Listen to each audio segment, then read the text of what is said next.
Today on Royally Us, Princess Beatrice welcomes her second child as Prince William and Princess Kate step out for Holocaust Memorial Day.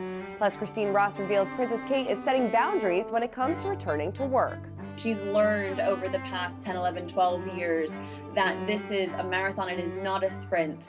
She has a long time in this role as the Princess of Wales. And Prince Harry is hoping for a sense of security before returning to the UK with his family. We've got that plus so much more on today's Royally Us. Hey everyone, and welcome to Royally Us. And today we want to give a big Us Weekly warm welcome to our brand new co-host and Us Weekly's official royal correspondent, Michaela Friel. Michaela, welcome to Royally Us. I'm so excited to have you back because you were a guest a couple years back, but it's so nice to officially have you in this role. We are so excited to have you on board. So welcome. Thank you so much, Christina. I'm so happy to be here. I've been a fan of the show for years now, and I was a guest a couple of years ago. So it's so great to be back in this capacity as a co-host and just chatting everything royals. And I'm so excited to get started. I'm so excited. And you have a wealth of knowledge. You've been covering the royals for years, right? Yes, I've been covering the royals, I want to say, for about 6 years now, and I've interviewed royals from all over the world. So any questions, anything royal related from our readers, I'd love to hear from you. I'm just really excited to get started and see where this takes me.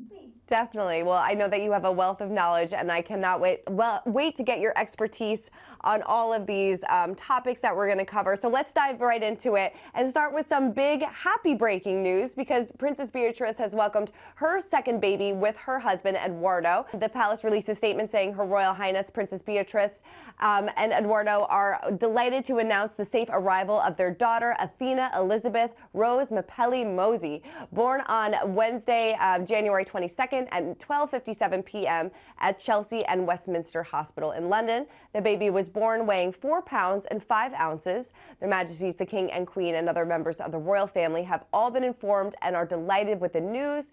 The baby joins the couple's other children, Sienna and Wolfie. This is so exciting. We love a royal baby story. So glad that mom and baby are doing well. So this is a very welcoming story.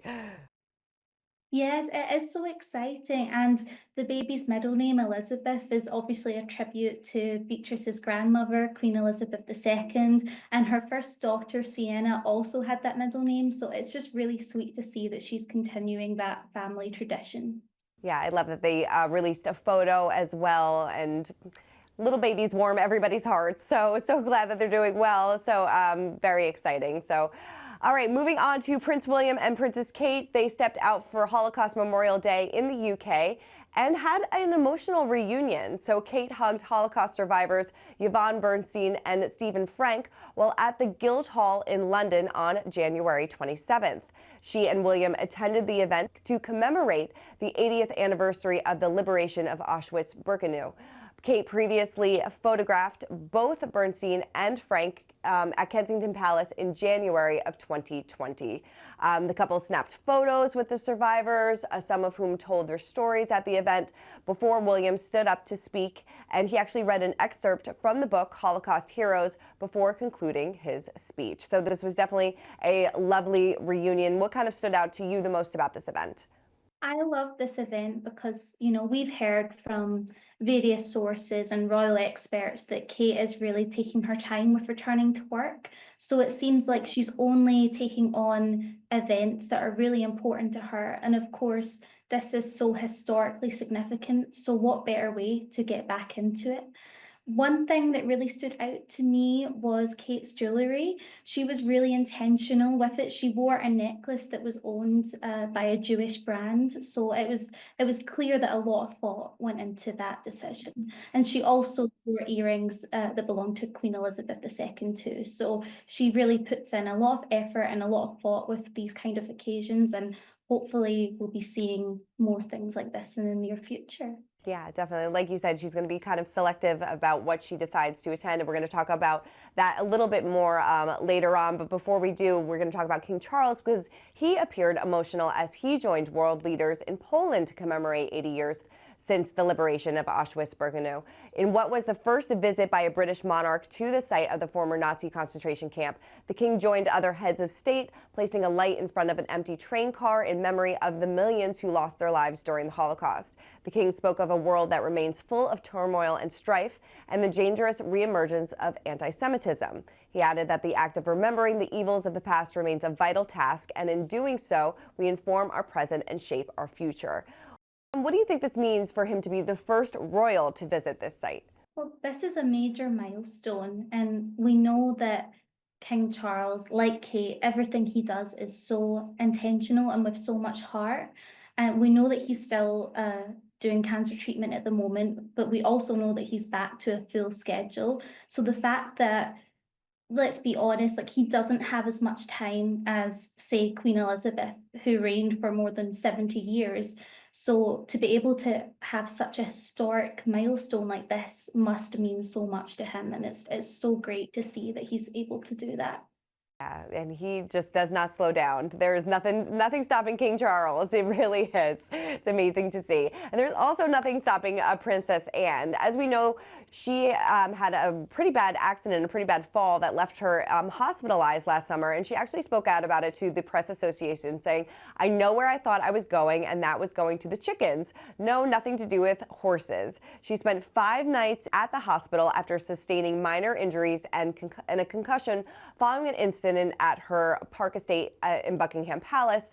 This was back in June of 2024. She said at the time, Anne's medical team said her injuries could have been caused by the impact of a horse's leg or head. But according to the royal, she actually can't remember being with her horses prior to the hospitalization. She said, "It had been my regular visit. I don't have any idea what I was doing in the field because I never normally went that way. It just reminds you, shows you, you never quite know, something happens and you might not recover." This is really scary. She said that this accident and hospitalization reminded her to take each day as it comes, but to not remember this accident and this fall. She was hospitalized for a while. She didn't do any royal events for quite some time, but obviously she's back and talking about it now, but definitely a scary situation. Yeah, I can't even imagine. But it's so interesting to see her be so candid about something like this because it is so scary and it is so personal.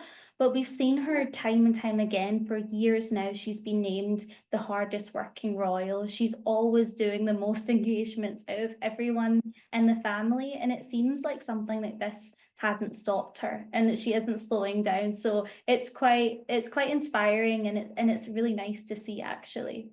Yeah, well, you mentioned that she is the hardest working royal and she has no plans to retire. She said in that same interview, "I don't think there's a retirement program on this particular life. It really isn't written in. No, it isn't really an option, so I don't think so." She completed 217 engagements in 2024. The most of any royal that year, despite her hospitalization and her injury. King Charles completed 186 engagements while undergoing cancer treatment. While most senior royals choose not to retire, is not entirely unheard of, as Prince Philip did retire in 2017 at the age of 96. So what are your thoughts on royals retiring? Do you think it's the right thing to do, or is it kind of up to their discretion? What are your thoughts on that? I personally don't think that it's a bad thing at all, and I don't think the British public would have any kind of judgment if in a couple of years' time Anne turns around and says, "Look, I've done my time. Now let me live in peace." She's done so much. But also I think that maybe people that aren't as familiar with the royal family might not be aware of just how much she does, because while she is very celebrated, she isn't in the headlines as much as, say, William and Kate or even Harry and Meghan. So it's just one of those things. We hear about royals across the world in Europe that abdicate, step down, retire, whatever you want to call it. So I believe it's just personal preference. But Anne, as long as she's happy and she wants to keep going, then let's let her enjoy this time. All right, well, let's break down the royal rules. And in this week's Us Weekly cover story, we're exploring Princess Kate returning to the royal fold, but also setting some boundaries going forward. Our friend Christine Ross tells us more. Do you feel that Kate feels pressure to return to work? How do you think that she's kind of approaching this new year physically, emotionally? I think I think she probably is receiving pressure to go back to work, but I think she's set up boundaries to take her time. She's learned over the past 10, 11, 12 years that this is a marathon. It is not a sprint. She has a long time in this role as the Princess of Wales. And what's the highest priority is that she is well enough to continue that role for as long as she can, rather than rushing back into work and putting her health at risk. You know, she's set boundaries with the statements that Kensington Palace has released. They are really stressing that this is going to be a slow return back to work. And I think she's set those boundaries and she's confident in them. How do you feel like within those boundaries, how do you feel like she decides what events that she's going to be attending? Is it kind of like a day by day basis? She'll wake up, see how she feels? I think there's an element of her waking up and seeing how she feels, or especially with regular events like Christmas Day, like the BAFTAs, with these recurring events that will continue on whether she's there or not. And I think she's taking the time to prioritize events and organizations that she wants to use this particularly bright spotlight to promote, because her events right now are getting so much more attention because she's doing this slow roll back into work. And so she's taking that opportunity to really shine that bright spotlight onto specific organizations. Definitely. Do you, given her family first mentality, do you think she's reluctant to return full time? Do you think she ever would return full time now? I think we will see her return as full time as she was in 2023, meaning around the school holidays, being mindful of pick up and drop off. I really think that if Kate had not become the Princess of Wales, she would have, um, lived in a little country house with a dog by the Aga and taken her kids to and from school every day. And I think Prince William knows how much of that life she has given up for him. And they both work together to sort of preserve that dream for Catherine as much as they can. So she prioritizes the school run and the rugby games and the ballet lessons and fits in her really important royal work around that. I definitely feel like Kate is going to be setting boundaries, exactly, figuring out exactly what she wants to put her time and effort into. And I think that she's kind of reevaluating maybe what this role looks like for her.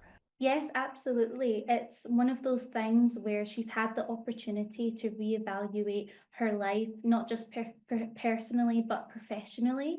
So going forward, it seems like she's really prioritizing herself and what's important to her, which is great. And I don't think anyone can blame her for that at all. Yeah, definitely. All right, well, let's spill some royalty. And Prince Harry is hoping for a sense of security before bringing his family and Meghan and their two kids back to the UK for visits. So a friend close to the situation tells Us Weekly he wants to ensure the safety of himself and his family while in the UK so his children can know his home country and so he can help support his patronages and their important work. Hello Magazine reported that a successful appeal on the security ruling could assist in forging a better relationship between Harry and his father, King Charles.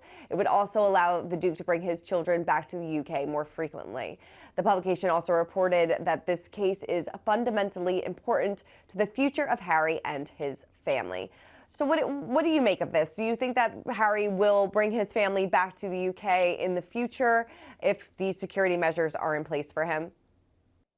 I think so, because we have seen the last couple of times Harry has come to the UK, it's become less common for Meghan and the kids to come.